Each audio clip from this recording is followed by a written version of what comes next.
using your cell phone behind the wheels of cars. And you have to be quiet, participate with me quietly, okay? How many here have cell phones? Everyone. Okay. How many here are drivers? Or in driver's ed? Okay. How many here either talk or text while you drive? Alright. Listen. Shh. Hopefully by the end of this presentation I will have changed your mind. Car accidents are the #1 cause of death for teenagers. I didn't know that. Did you guys know that? Car accidents. For the first 6 months or 3,000 miles, it's especially the most dangerous time for new drivers. If you're talking on the phone or using yourself, reaching for your phone or whatever, it's 4 times more likely a car accident if you use your phone. You're 4 more times more likely to get into a car accident. With a new driver, take away any distraction whatsoever. You're just concentrating on the road. With a new driver, you're 3 times more likely to get into a car accident just driving the car because you're a new driver. So if you look at the 4 times more likely adding the phone, you're up to 7 times more likely getting into a car accident.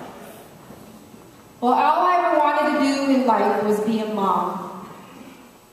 And on May 2nd of 1992, I was blessed with twins.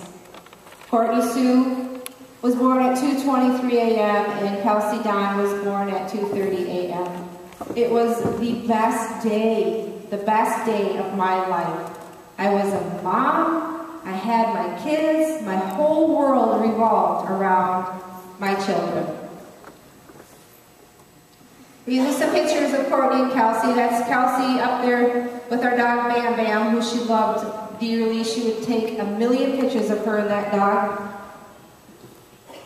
As her and her sister Courtney at prom, Kelsey was always the hugger in the family. She loved taking care of everybody. She was a joker. Courtney was our little princess because she didn't like anybody to touch her.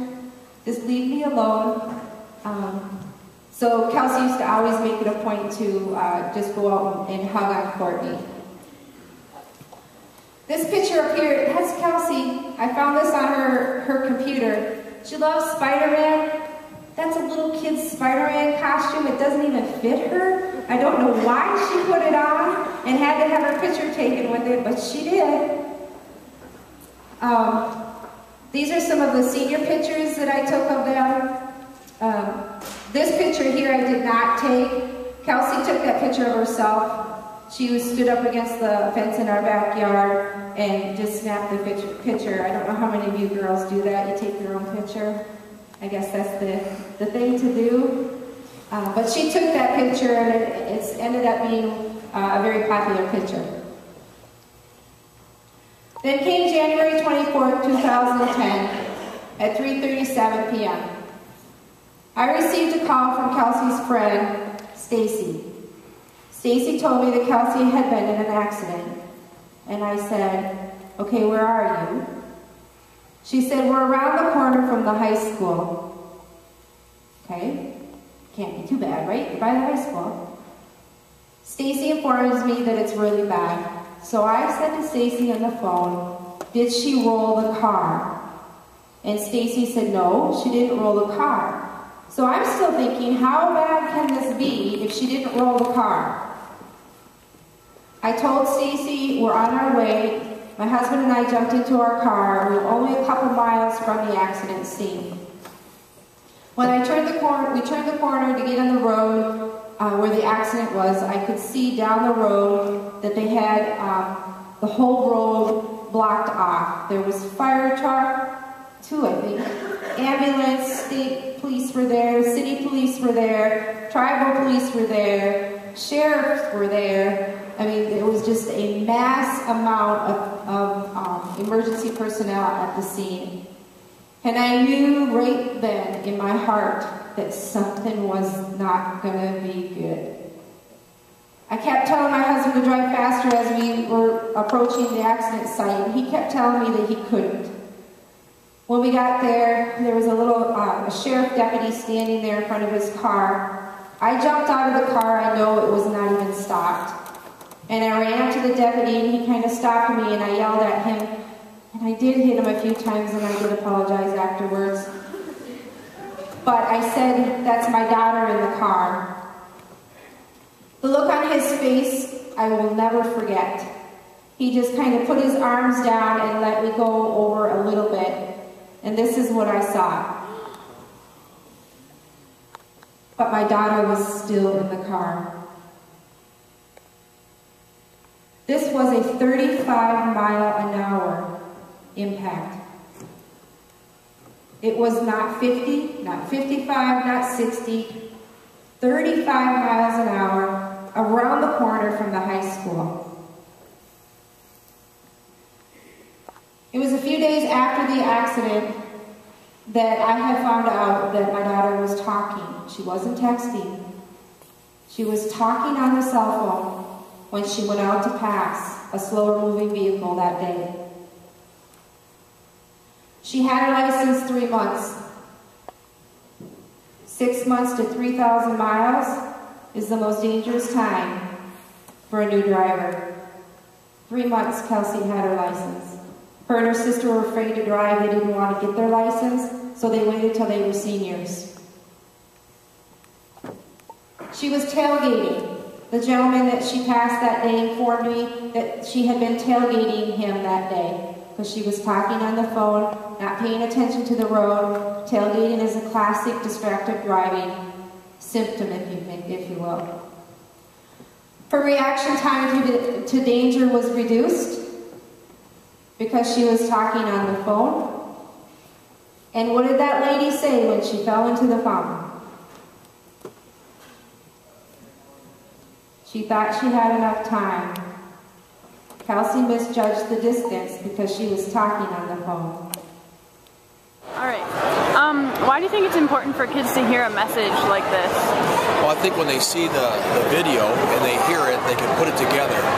You know, we preach to our kids all the time, but they don't really quite understand. But when you see a video like this, it actually comes together and is more important when you can actually see it up front. Yeah. Is there any, I guess, what is the distracted driving like in Reed City? It is excessive like anywhere else. I mean, we have a law for it, but, you know, it's kind of hard at times to pay attention to that when you have so many other things. I think we need to start paying more attention to it.